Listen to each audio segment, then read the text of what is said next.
I feel like it took forever, but it's finally here. Daniel Caesar, son of Speargy. Have you listened to this album yet? How much do you love it? What's your favorite song? Because I gotta tell you, we did an early listening party and I was blown away. A little bit. And hatred and resentments that stir up in you, and you have to just kind of take accountability and decide if you're gonna give up or not, you know? And I didn't, and I thank God every day. I'm blessed beyond belief.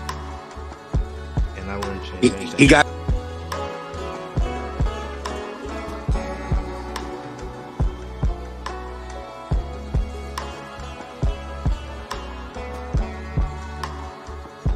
cette fin d'année 2025 quand même en termes de musique un peu me donnait beaucoup de belles choses, et tout. Il y a eu vraiment beaucoup de nombreux albums qui m'ont plu cette fin d'année, et c'est avec un certain plaisir un peu que j'ai envie de les partager un peu sur cette chaîne et généralement et tout.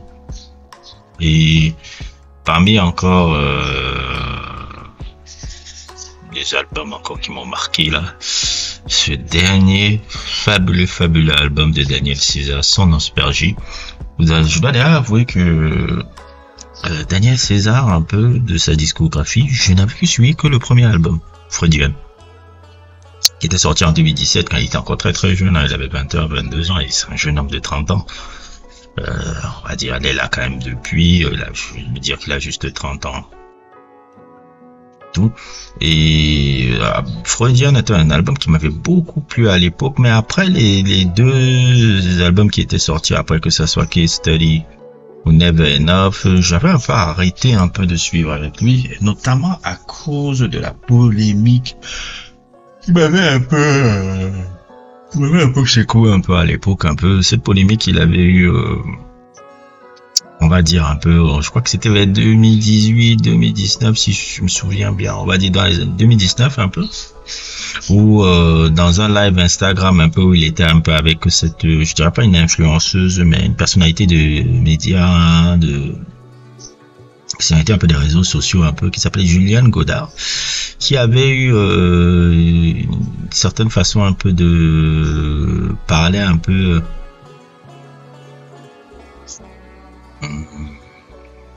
des Noirs un peu d'une certaine manière, puisqu'elle avait fait un peu que niggas, elle avait eu des commentaires un peu racistes un peu avec les Noirs et les femmes noires, et si je me souviens bien encore, il avait une réaction épidermique un peu par rapport à ça, parce qu'il avait défendu son ami Juliane Godard et autres, tout ce qui lui avait valu un backlash monumental de la communauté noire américaine. Donc je dois vous avouer que même moi ça m'avait un peu refroidi un peu sur le personnage, parce que je me suis dit, oh, encore un de ces Oreo gars complètement confus là et tout. Et de ce fait là, ça m'avait mis un peu que bon, lui un peu, j'arrête un peu d'écouter un peu. Et je l'avais mis un peu de côté. Et pendant comme ça, on va dire 7 ans, 8 ans, je n'écoutais plus Daniel Caesar, je n'écoutais plus sa musique, je savais pas trop et tout. Et puis arrivé ce Son Aspergie là, dont la photo m'a un peu marqué. Je me suis demandé c'est qui est sur la photo, le truc Son Aspergie qui est un surnom un peu de son père, qui était un ancien chanteur de gospel aussi, qui était un chanteur de gospel parce qu'il vient d'une famille musicale un peu, Daniel Caesar, son frère avec qui il a collaboré aussi dans cet album là, et aussi son père aussi qui a collaboré un peu avec lui un peu dans cet album là, puisque cet album là est sous le signe un peu de la réconciliation un peu familiale, plus ou moins réconciliation un peu familiale, un peu qu'on peut voir un peu avec Daniel Caesar qui était fâché avec je pense ses parents, parce qu'il venait d'une famille un peu très religieuse et qui regardait un peu la musique un peu en tout cas l'industrie musicale pas forcément positif, ce qui a fait que c'est fâché et autres, tous eux qui sont beaucoup plus dans une musique religieuse un peu, on va dire un peu ça. Et tout l'album un peu justement rend hommage un peu au style que son père pouvait faire un peu avant, c'est-à-dire au gospel, et au gospel surtout ça a un aspect très gospel un peu, tout au long un peu du disque, un peu comme moi je l'ai écouté. Moi, ce qui m'a beaucoup plu, un de mes sons préférés et tout, c'était Rain Down avec Sampha. Dès que j'ai écouté le premier truc là-bas, j'ai dit wow, je crois on est à l'église et tout. Et plus ou moins j'ai commencé à rechercher un peu sur le personnage. Je me suis rendu compte, ah non, il a un background de gospel avec ses parents. Parce que ses parents sont des trucs et tout. Et tout l'album parle un peu de ça. Tout le thème un peu de l'album un peu tourne autour de ça. Tourne autour de cette réconciliation et autres et tout. Quand j'écoute un peu, comme je le disais déjà, mes sons préférés un peu Son Aspergy, Out of Evil, et tout, qui est un très beau morceau aussi, Retour Evil, qui parle de la tentation, du succès, du rapport à l'argent et à la célébrité, comme on voit un peu par rapport un peu au problème entre le matérialisme et la spiritualité. Un de mes morceaux aussi préférés, Moon, avec Bonnie Iver un peu, qui parle de solitude, de transcendance et de foi. C'est un vrai bijou d'introspection. Bonnie Iver, dont je vous avais déjà fait un sujet un peu sur son dernier album, La Sable, Fable et autres et tout, et de voir qu'il a encore travaillé avec lui, là, c'est assez génial. Et Forgive Me Father, qui on retrouve encore la spiritualité de César, mais là moins plus assumé, moins preachy, là où il y a beaucoup de thèmes sur la culpabilité, la foi et la rédemption. Là tu peux voir déjà même un peu ce qui me plaît dans l'ambiance, un peu les chœurs gospel, toutes ces touches électroniques, hein, le côté un peu tempo lent et autres et tout. C'est vraiment magnifique. Je pense, bon, je ne peux pas m'avancer par rapport à ce que j'ai écouté de sa carrière, puisque j'ai écouté que son premier album et tout, mais j'ai l'intime conviction que c'est le meilleur album de sa carrière. Même si je n'ai pas suivi Never Enough et Case Study, je suis convaincu que Son Aspergy, c'est un peu le meilleur album de sa carrière, parce que il y a vraiment une ambiance, on appelle ça une ambiance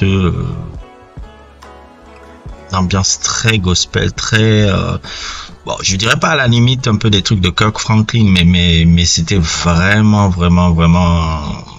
spirituel, hein, cet album là, très spirituel, dans la spiritualité, la chrétienté, et surtout dans le bon sens du terme. Je dois vous avouer que moi je suis aussi un gars qui est de formation catholique. Je ne pratique pas forcément, mais moi ce qui m'a toujours plu quand j'allais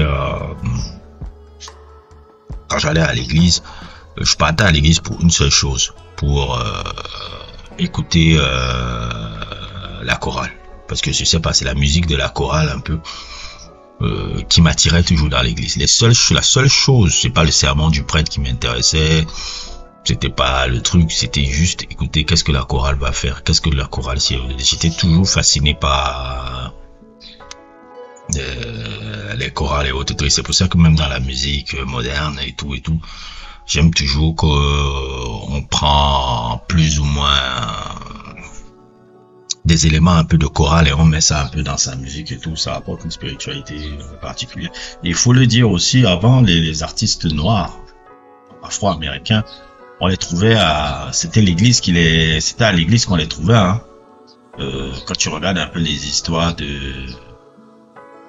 comment il s'appelle, la Sam Cooke, Igoma, tous les grands, là, même la mère de Whitney Houston, là, j'oublie un peu elle s'appelle la mère de Whitney Houston, j'oublie son nom. Bon, bref, je vais sortir ça après. Et sa tante célèbre, John Warwick. Les artistes, c'était les gens que tu voyais à l'église. Et c'est pour ça que quand tu les voyais, on les amenait maintenant un peu dans l'industrie musicale et dans la façon dont ils faisaient la musique. Il y avait toujours une spiritualité dans le son, là. Même Mahalia Jackson, je parle. Tout ça, c'est toujours des gens de l'église à la base. Et si pour le R&B a l'air un peu souvent si fade, je crois que c'est pas la première fois que je dis si le R&B a l'air souvent si fade, c'est bien parce que les gens ne viennent plus de l'église, en fait. Les gens ne viennent plus de l'église. Tu as l'impression que ces enfants, ils sont nés dans les clubs et autres et tout. C'est pour ça que quand tu écoutes souvent le son, là, c'est très creux, c'est très truc. Ils ne savent même plus chanter. Ils chantent avec l'autotune.